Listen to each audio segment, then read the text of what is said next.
আসসালামু আলাইকুম এভরিওয়ান, আশা করছি সবাই অনেক বেশি ভালো আছেন। আপনারা কিভাবে গুঁড়া দুধ দিয়ে পারফেক্ট রসমালাই তৈরি করতে পারেন আজকে সেই রেসিপি শেয়ার করব। কিভাবে 1 কাপ গুঁড়া দুধ দিয়ে 1 কেজি পরিমাণে রসমালাই তৈরি করতে পারেন। তো এই রসমালাই রেসিপিটা কিন্তু আমাকে কুলসুম আক্তার নামে তিনি করতে বলেছিলেন। আশা করছি আপনাদের সবার কাছে রেসিপিটা অনেক অনেক বেশি ভালো লাগবে। তো রসমালাই তৈরির জন্য আমি এখানে প্রথমেই নিয়েছি 1 কাপের মতো ফুল ক্রিম গুঁড়া দুধ, যে কোনো ব্র্যান্ডেরই গুঁড়া দুধ নিতে পারেন। এরপরে দিয়ে দিচ্ছি 1 চা চামচের থেকে একটু কম বেকিং পাউডার, আর দিয়ে দিচ্ছি 1 টেবিল চামচের মতো ঘি। এবারে ঘিটা আর বেকিং পাউডার দুধের সাথে একেবারে ভালো করে মিশিয়ে নিতে হবে। এ পর্যায়ে তাড়াহুড়া না করে বেশ কিছুটা সময় নিয়ে দুধের সাথে সবগুলো ভালো করে মিশিয়ে নিচ্ছি। এ পর্যায়ে যত ভালো করে মেশাবেন ততই ভালো। যদি ভালো করে না মেশান তাহলে অনেক জায়গায় দলা দলা থেকে যাবে, তাই জন্য এভাবে ডলে ডলে মিশিয়ে নেবেন। এরপরে আমাদের আরও লাগবে একটা ডিম। ডিমটা কিন্তু অবশ্যই রুম টেম্পারেচারে হতে হবে। যদি ফ্রিজে থাকে তাহলে 1 ঘন্টা কিংবা 1.5 ঘন্টা আগে ফ্রিজ থেকে বের করে রেখে রুম টেম্পারেচারে করে নিতে হবে। যদি আধা ঘন্টা আগে বের করে রাখেন তাহলে কিন্তু অনেক সময় রুম টেম্পারেচারে আসে না, তার জন্য 1 ঘন্টা আগেই বের করে রাখবেন। তো ফেটিয়ে রাখা ডিমটা দুধের মিশ্রণটাই দিয়ে দিচ্ছি। তো এবারে অল্প করে দিয়ে আমি ভালো করে মেখে নিব। এবারেও কিন্তু একেবারে ধীরে ধীরে মেশাতে হবে। তো আমি প্রথমে অর্ধেকটা পরিমাণে ডিম দিয়ে ভালো করে মিশিয়ে নিয়েছি। এবারে বাকি অর্ধেকটা ডিম দিয়ে আস্তে আস্তে করে এভাবে করে মিশিয়ে নিব। তো আমি এটা ভালো করে মিশিয়ে নিচ্ছি। এই মিশ্রণটা কিন্তু এরকম নরম আর আঠালোই থাকবে, কোনোভাবেই কিন্তু শক্ত ডো করা যাবে না, তাহলে কিন্তু মিষ্টিও শক্ত হয়ে যাবে।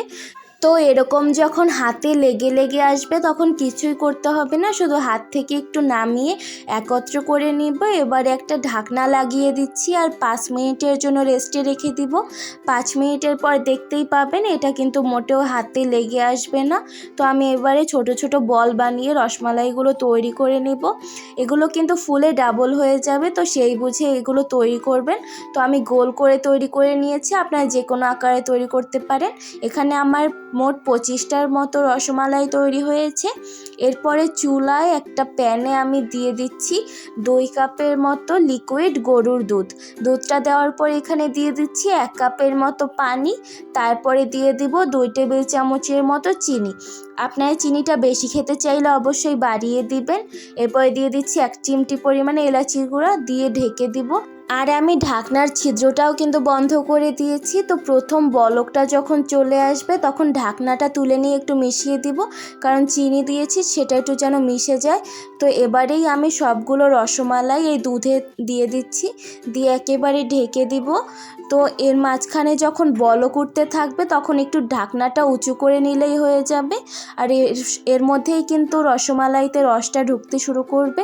তো আমি এভাবে করে ঢাকনাটা তুলে দিব যখন বলক আসতে শুরু করবে।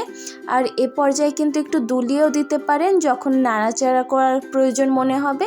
নাড়াচাড়া করবেন না তাহলে কিন্তু মিষ্টিগুলো ভেঙে যাবে, তার জন্য এভাবে দুলিয়ে দিলেই হবে।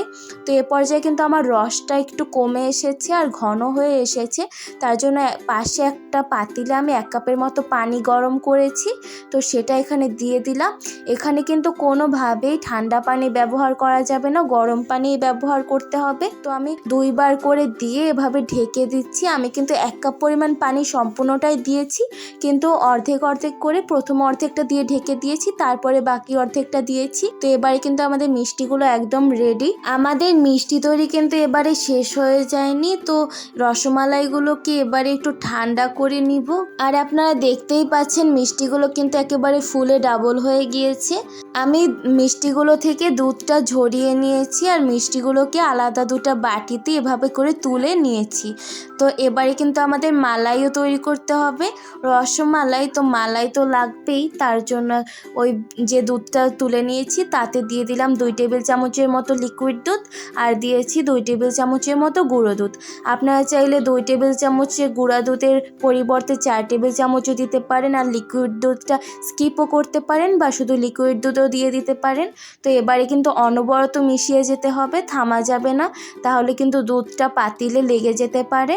তো আমি অনবরত এরকম মিশিয়ে নিচ্ছি, আর এর মধ্যেই দেখবেন এটা কিন্তু ঘন হয়ে আসতে শুরু করবে। তো এরকম ঘন হয়ে আসলে কিন্তু চুলাটা অফ করে দিবেন, কারণ এটা যখন একটু ঠান্ডা হবে তখন কিন্তু আরও কিছুটা ঘন হয়ে যাবে। আর রসমালাই ঠান্ডা খেতেই বেশি ভালো লাগবে, তো তার জন্য আমি এবারেই নামিয়ে নিব। তো এবারে মালাইটাকে আমি মিষ্টিগুলোর উপরে দিয়ে দিচ্ছি। আমি ভালো করে উপর দিক দিয়ে এভাবে করে ছড়িয়ে দিচ্ছি যেন প্রত্যেকটা মিষ্টিতে ভালো করে লেগে যায়। তো দেখতেই পাচ্ছেন কত কম উপকরণে এত মজাদার মিষ্টি তৈরি হয়ে গেল। মাত্র 1 কাপ গুঁড়া দুধ দিয়ে 1 কেজি পরিমাণে রসমালাই কিন্তু আপনারা এভাবে বাড়িতে তৈরি করে নিতে পারেন। এতটা লোভনীয় হয় যে এটা, যে দেখতেই পাচ্ছেন কতটা সুন্দর লাগছে। তো আপনারা অন্য কোনো রেসিপি চাইলে কিন্তু কমেন্টে জানাতে পারেন, আমি অবশ্যই আপনাদের সাথে শেয়ার করার চেষ্টা করব।